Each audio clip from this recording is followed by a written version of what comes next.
there's a reason that we feel that way and we have to check in with it and pursue it. And so we did. And that's how we found out, obviously, like you say, we were very lucky, but it was not because of school. It wasn't because anyone flagged it. It was really him finally saying something to me, which took a lot of courage, and a lot of kids never do that.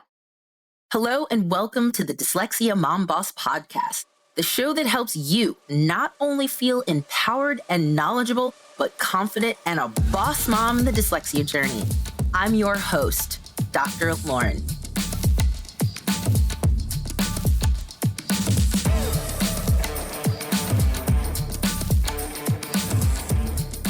All right, welcome back to another fantastic episode of the Dyslexia Mom Boss Podcast. So as you all know, we are in season 4, which is international talks and storytelling. Now, if you are new to the show and this is your first episode, as I always say, you're in for a treat. If you are an avid listener, you know how the show flows. So today, as I said, this is storytelling. I am excited to introduce a colleague of mine whom I've known for, I believe, at least 2 years. And she is going to share all about her nonprofit and all the amazing work that they're doing. So Jen, welcome to the show.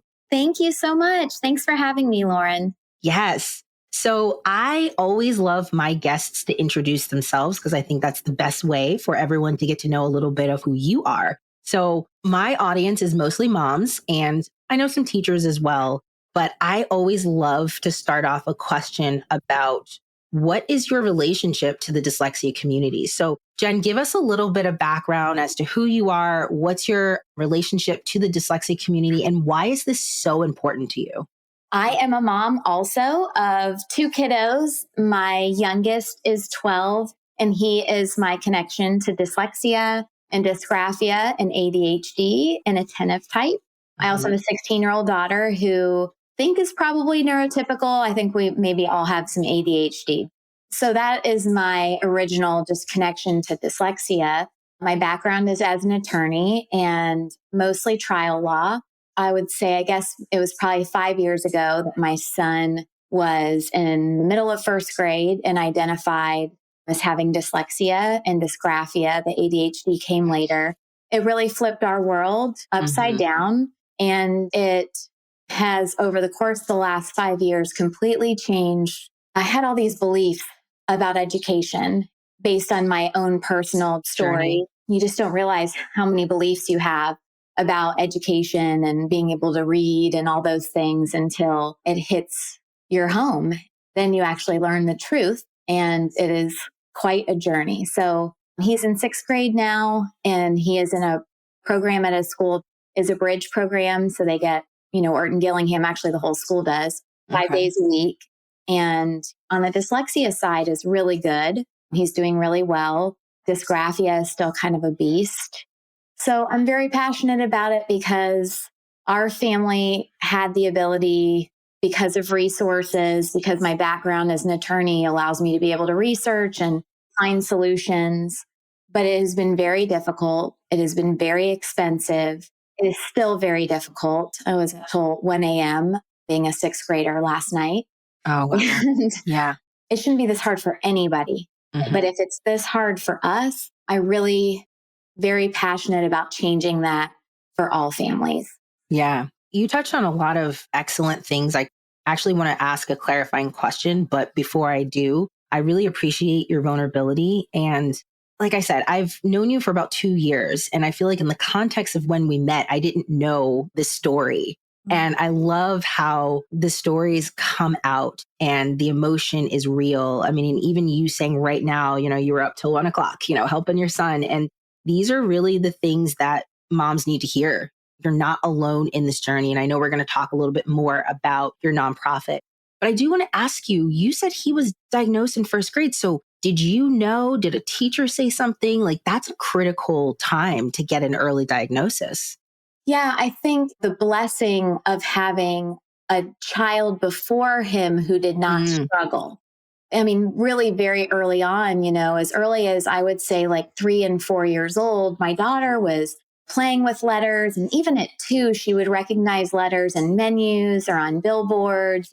And then with Reed, he was also so articulate, such a high vocabulary, talked like a little adult, but no interest in letters and letter Okay. sounds. And then, they both did early preschool, and Kenzie was learning all these things. And, 4.5 years later, he'd finish preschool, and it's like he didn't really know his letters. And everybody would say, well, he's a boy. Boys don't care that much. Oh, I hate that stuff. Yeah, but It's- again, it goes back to beliefs. Like, I guess Yes. that Yes. some sort of like gender stereotype I have. Right. And I'm not an educator. So, Right. teachers are telling me, oh, that's what happens with boys. Well, maybe it does. Like, I don't know. I think the blessing of having Kenzie, and I would get told you can't compare them, like they're different Right. kids, but I didn't feel like I was comparing them. I was like, no, they're both, I believe, equally intelligent. Right. That one of them, everything's coming easy to, and the other one is struggling. And he's trying. I'm embarrassed to say, actually, how hard we're trying. So the way I really found out is, we were working so hard every night. I was torturing that little boy unintentionally, thinking, they're saying he's not trying, he's being lazy. And so I was just drilling him with sight words and spelling tests. My gosh. And in the middle of first grade, it was like November of his first grade year, this sweet little cherub cheek boy just absolutely broke down and said, Mom, I'm the dumbest kid in the school. Like everybody makes fun of me and says, of course, my son's also named Reed. everybody says Reed can't read. And oh no. Oh my gosh. And everybody laughs at me. And I just was like, what? You just broke down. Yeah. Yeah. And I didn't admit, like, it's not that I didn't believe him, but I did think that, maybe that had happened one time and it was just really embarrassing. I did not think it was a daily occurrence, but they did say it was. And I was very straightforward and said that these are all the things we're doing. And, they just said, well, that's everything you can do. And he just needs to try harder. Oh my gosh. And I was like, I think it's more than that. Like finally, like the gut instinct of 4 years, basically, of not listening to the mom instinct, that I guess if I could say anything to moms, it's just that we know our kids better. You do. Than anybody else. Absolutely. And there's a reason that we get that little feeling. And whether it's about reading or what they're doing on social media or who they're hanging out with or whatever else, there's a reason that we feel that way, and we have to check in with it and pursue it. And so we did. And that's how we found out. Obviously, like you say, we were very lucky, but it was not because of school. It wasn't because anyone flagged it. It was really him finally saying something to me, which took a lot of courage, and a lot of kids never do that. It's the bond that he and I have, that I have this connection to him, and he finally was suffering enough and trusted me enough to tell me, I need your help. Wow. I'm still processing that story. And I know you said it was 4 years ago, but you told it like it happened last week. And I know that the emotions are still there. And he is such an inspiration. And even so, you have created a nonprofit called REED Charitable Foundation. Can you tell our audience about the work that the nonprofit does? Yes, I would be happy to. It is definitely, I feel like my life's purpose. Yes. And I'm so grateful to get to do the work and feel like we're taking something that has been really hard and heartbreaking and frustrating and turn it into something positive. So when Reed was identified with dyslexia, the neuropsychologist said he needs Orton Gillingham. Of course, I had no idea what that was. What that was, exactly. Like I say, I have the ability to research. And at that time, we live in Orlando, Florida. There was one person in our geographic area that was certified at any level in the Orton Gillingham Academy to tutor, or work with any student with dyslexia. And of course, we know 1 in 5 have dyslexia. And of course, then there's a much bigger literacy crisis. In Florida last year, the FSA scores came out and said 75% of Florida's third graders can't read at grade level. Wow. So we got a big problem. And of course, I didn't know all of that yet, but I did learn about Orton Gillingham. I tracked this incredible tutor down. She started working with Reed. It was a long process. I know this is a short podcast, so I won't go into all the details, but it was really hard, really expensive. I'd have to leave work. I was still practicing law at that point. And, again, I'm like, how does anybody do this that can't leave their job in the middle of the day and can't afford, $100 an hour? And 3 to 5 days a week. And, Right. and of course they can't. And so it's part of the reason we have a huge literacy crisis. 20% of it's dyslexia, but 55% of it's just dysteachia. If you're a tired teacher looking for a way out of the classroom and want to turn your expertise and talents into becoming your boss, creating your flexible schedule, and building a business that serves your needs and wants, then you want to subscribe to my Tired Teacher to Teacherpreneur Mindset Monday episodes.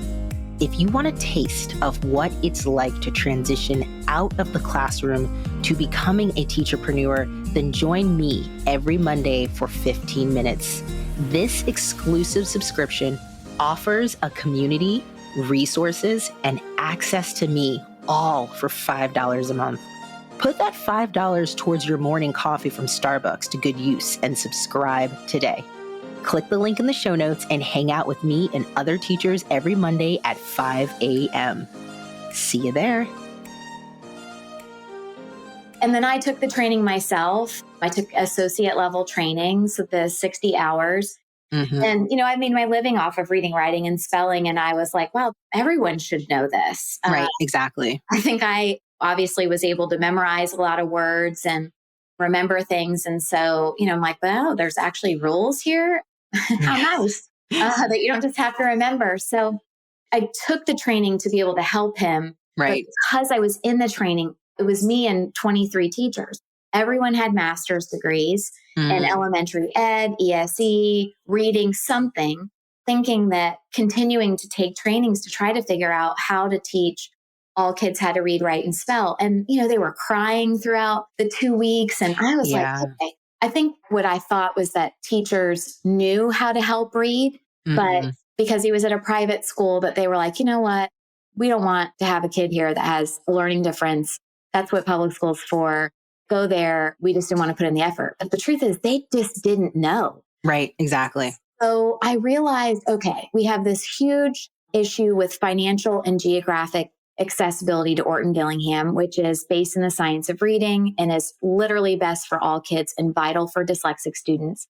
And we have teachers who don't know that it exists, can't afford to get it, and are desperate to be able to help their students. Like, how can we bridge this gap? And so what we do is we partner with fellows, and we have one of the individuals on our staff, one of our OG directors is actually a fellow in training. So hopefully in the next year, she'll actually be a fellow through the academy. Awesome.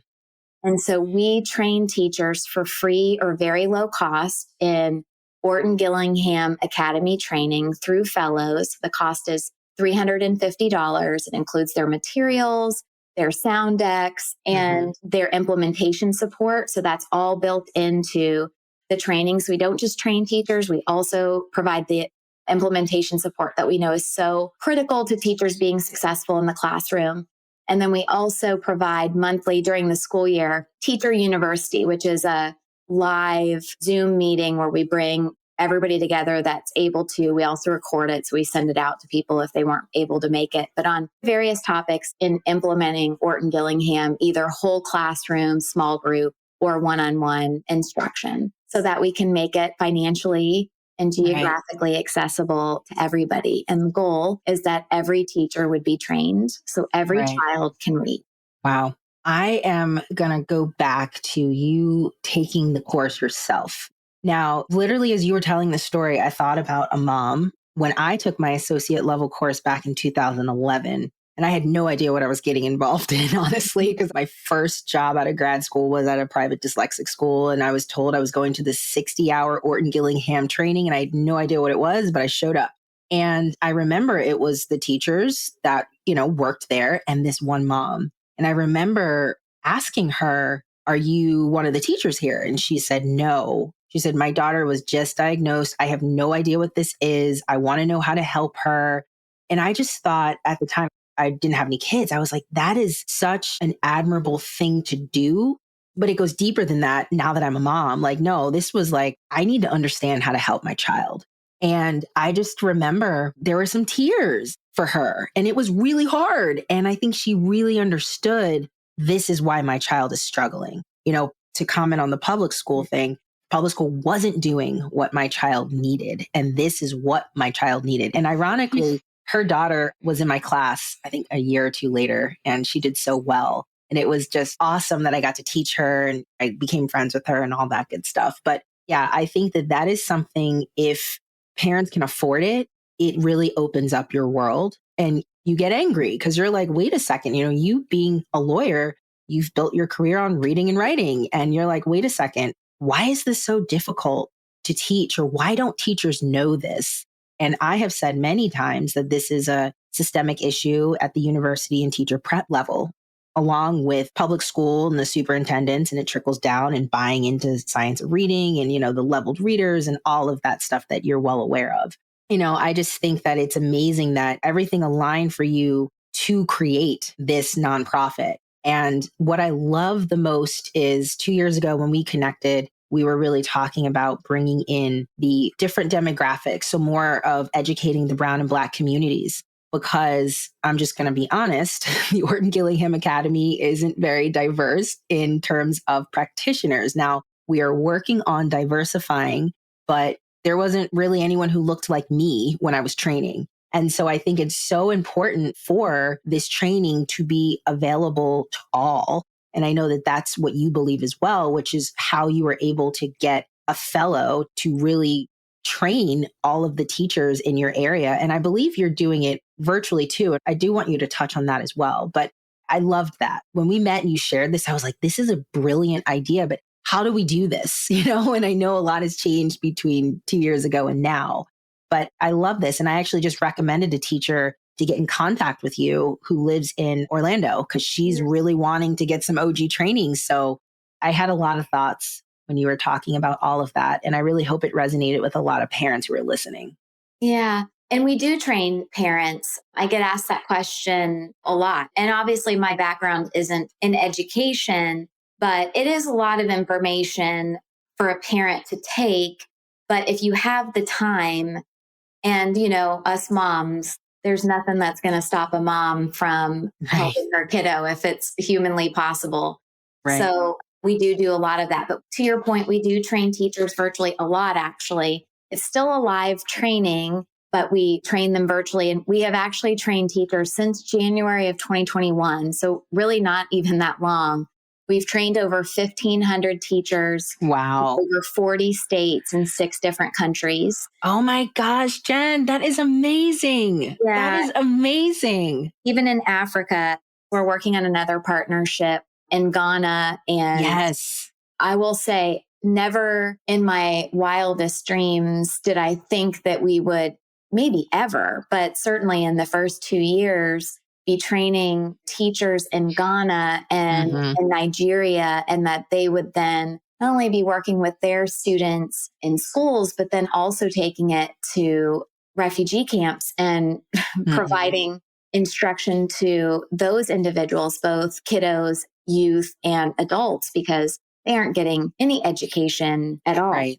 I think it's opened up, obviously, my mind, but like my whole world, understanding that we live in the information age. And if you cannot read, write, and spell, it is the very unique person that is going to be able to overcome that big of an obstacle in the world we live in now. And we have a responsibility. It is also an incredible opportunity. We can really change. And honestly, if you look at the societal issues we face, there is not a single one that isn't directly correlated to literacy to begin with. Everything, school to prison pipeline, the food and housing insecurity, mental health issues, addiction. And honestly, even when you're looking at cures for cancer and, world peace and global warming, and when we don't empower and ensure that the 95% of the population that's cognitively able to read actually can, I don't really know what we expect we're going to see our population and our country and our culture and our world look like. And when you don't empower the 20%, these dyslexic kiddos that are brilliant and are the ones who think outside the box and are the ones who do figure out how to solve problems, they're the ones who really change our world, and we leave them behind. I think the other thing is, when we started this, I really thought Orton Gillingham was intervention for students with dyslexia. And I totally accepted that. That's fine. Okay, we need to do that's what he needs.